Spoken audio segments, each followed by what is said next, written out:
Chapter 10. Two very different types of love. It seemed that longing for some time had finally happened. After the age of 24, I had 4 years of no one close to me or my family dying. No funerals, and the suit could finally be put out of sight. This meant I had time for that 12-year-old self to be given the care that it needed. No more running, no more trying to fake the fabulous. It was time to face all those years. I found a therapist and began my face-to-face sessions.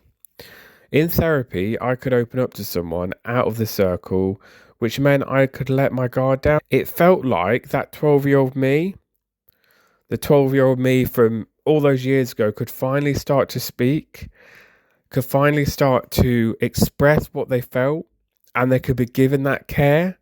And slowly, over many sessions, over quite a period of time, we explored all those years between that age of 12 and up to that 24.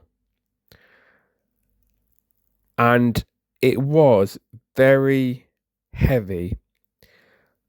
And it was hard. It was really hard. It was really painful at times too. But it's what I needed. And I felt as though the parts of me that I'd been pushing away, the parts that were in pain, the parts that were just struggling to understand and cope with this grief, and those parts of the puzzle that I'd lost, well, they were all being given time. So, as I explained before in my other chapter, those puzzle parts had gone. And I had found that actually some of them were coming back. And I felt like I was finding myself again. And that felt refreshing. And also, it helped me to realise and understand that some of those puzzle pieces aren't going to come back. And to be at peace with that as much as I possibly could. Now, it may sound like I kind of just found this therapist. I had this therapy and there was no therapy before that. And it was like, oh, this therapy is brilliant. And I've got this therapist and yet found this therapist. Oh, that's it. And it was like easy going. But that takes me to another reflection. Because actually, that isn't the case. And sometimes we expect when we are going through grief and when we are really struggling that we will find the therapist. And when we find a therapist, that's it. It will all get fixed. We'll have a few sessions, we'll come out and we'll be skipping like, oh, it's all better and we'll be absolutely fine and not need anything like that again.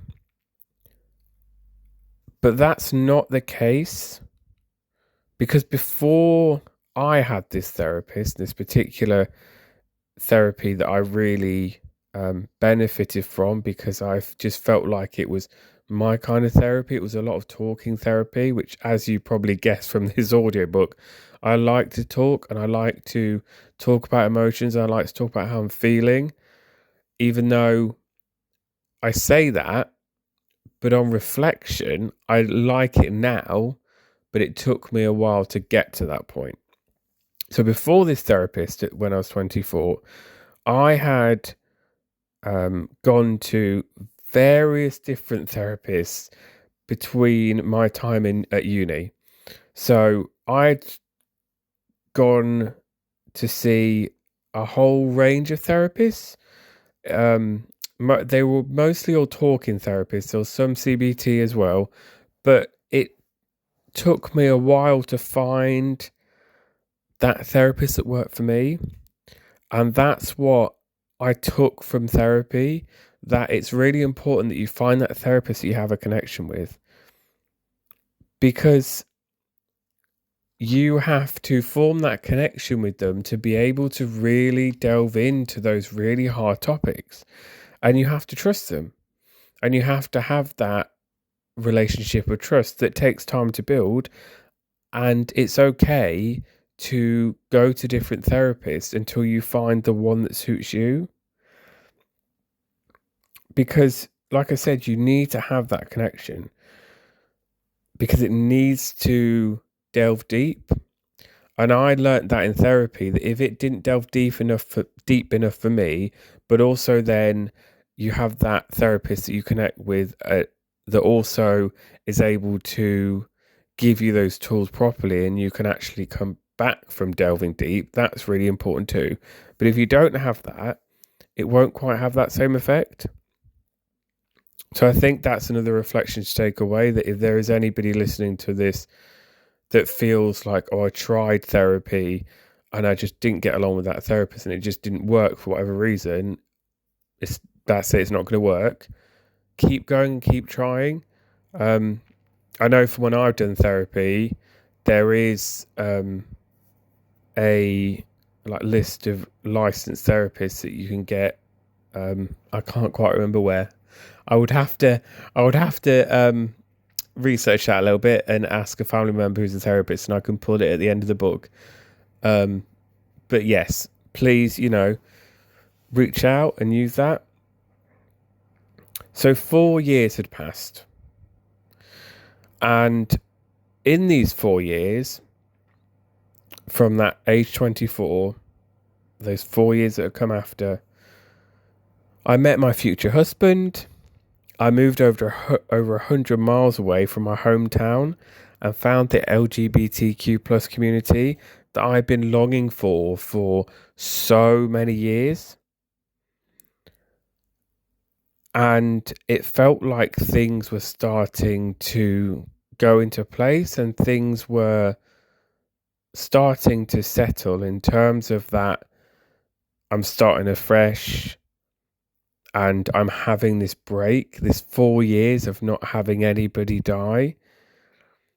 Now, moving away in particular, it did something. It did something for me. It reset something. Now, of course, I found it incredibly hard leaving my family and friends, that I had grown up around, and that I had, even when I moved out of my parents' home to start with, it was still within the same home. It was still within the hometown that I lived in. So it was still 10 minutes away from them.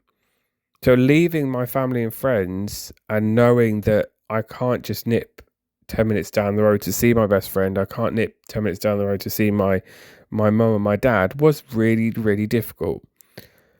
But at the same time, leaving behind the place that held so much loss and so much grief felt as though there was this slight weight that had been lifted.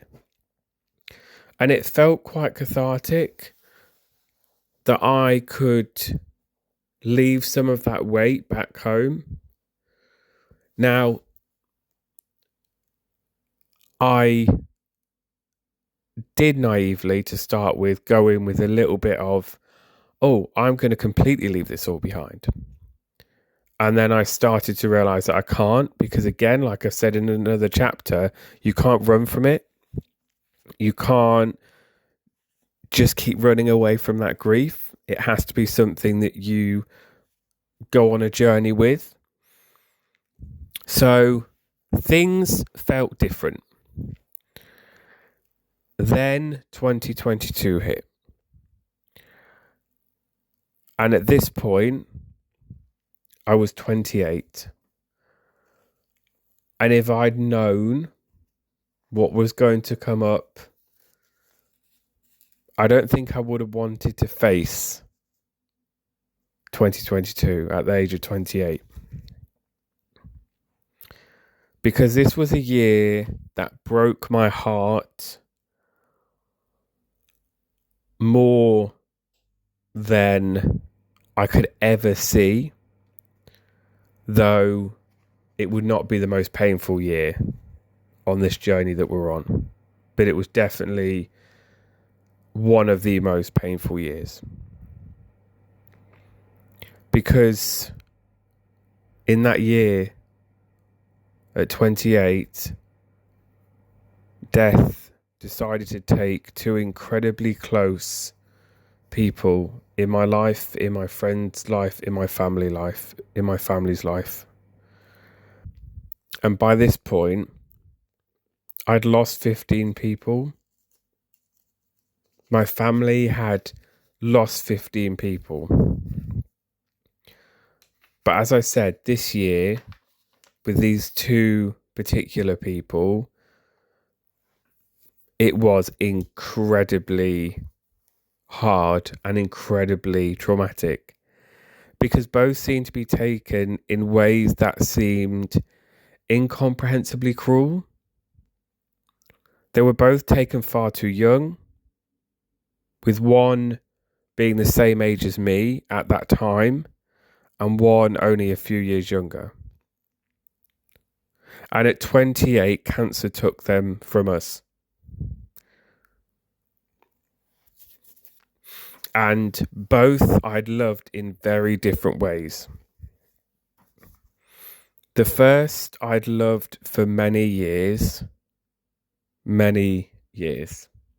Start again. The first I'd loved for many years. And he was an incredibly close friend and somebody that just emulated kindness and respect and an incredibly supportive person. And we all knew that he had limited time. But just as I did at the age of 12, I went back into that way of coping and I refused to believe it. Even though, again, we all knew, even though it was talked about, because that's what that person wished for as well, that it wasn't hidden away from, I refused to believe it still in my head. I put up that safety barrier. I put up that reaction like I did when I was 12. And I knew I was doing that.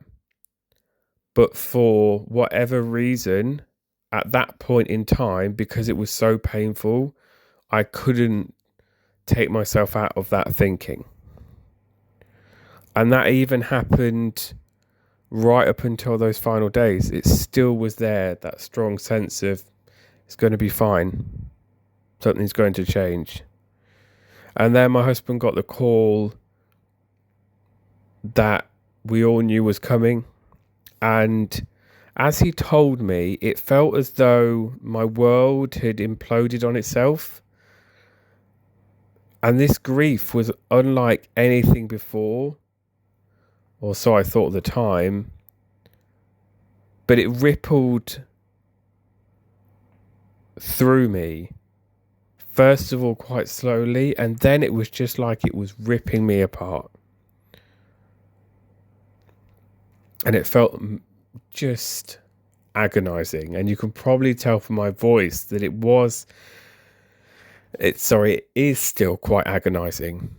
But again, like I've said in my previous chapters, this book is not meant to be a way of people to go, oh, I feel so sorry for him. It's not meant to be a woe is me book. And if it's coming across as that is not what it's meant to come across as. As I've said before in the chapters, it's meant to help, hopefully, people on that journey of grief, that they are not alone, that emotions are okay to talk about, that being open about how you're feeling when you are grieving is perfectly okay to do, and especially if you're a man. As somebody who's as someone who is a man myself, and talking openly about these emotions, it's so important. So I was ripped apart by this grief.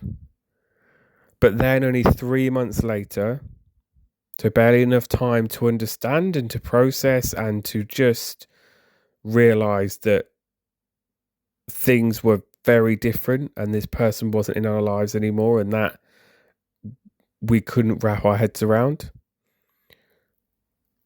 3 months later, 2 days before my wedding day, my husband took another call because someone who I called my brother, who I'd grown up with since birth, had died. Again, swiftly, unexpectedly, cruelly. And now it felt as though nothing made sense because starting again. Because it seems those years of reprieve that I had, those 4 years, were just an absolute distant memory. They felt like they never happened.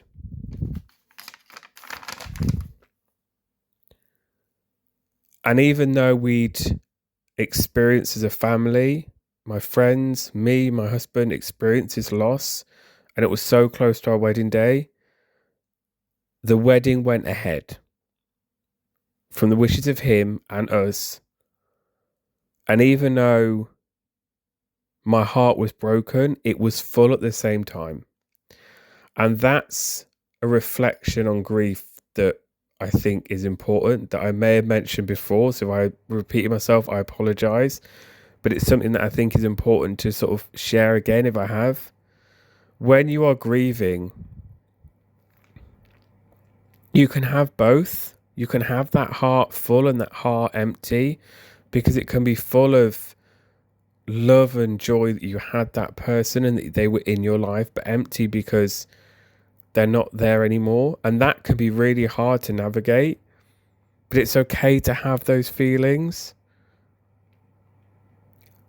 And it's also okay that you have these events planned and you still do them even after someone has died, because it doesn't mean that you're not grieving, and it doesn't make you cold or heartless. And it certainly didn't for myself and my friends and family. It certainly didn't mean that we were cold and heartless, and it certainly didn't mean we weren't grieving. We just celebrated harder for them and celebrated through the agonizing pain we were still feeling at the same time. And I'll be the first to admit that actually it was uncomfortable still as well. So you can have all these feelings mushed up into this big ball of confusion because it was uncomfortable.